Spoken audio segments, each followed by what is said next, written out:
Welcome to our channel. Today we how to update iOS build size using asset catalogs optimization, detailed guide step by step clearly. To update the iOS build size using asset catalog optimization, start by opening your Xcode project. Navigate to the project navigator in the left sidebar. Locate the assets.xassets folder. Select this folder to view your asset catalogs. Review the images and resources currently included in your asset catalogs. Identify any images that might be unnecessarily large or duplicated. Use the Image Asset Inspector to check the resolution of each image.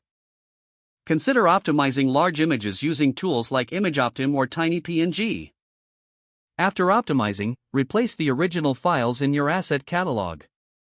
Make sure to retain the correct naming and format for each image.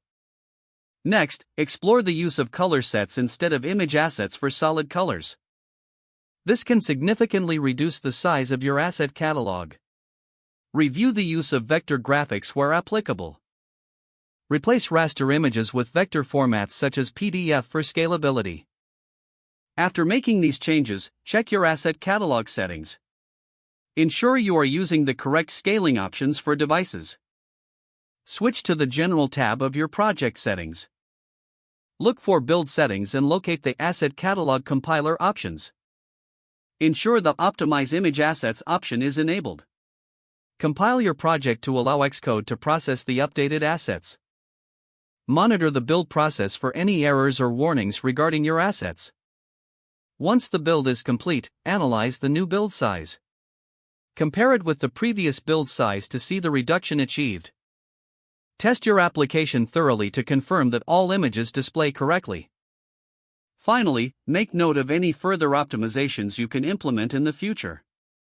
This process will lead to a more efficient app and better user experience. If the page does not load, refresh the browser or try again in a private or incognito window.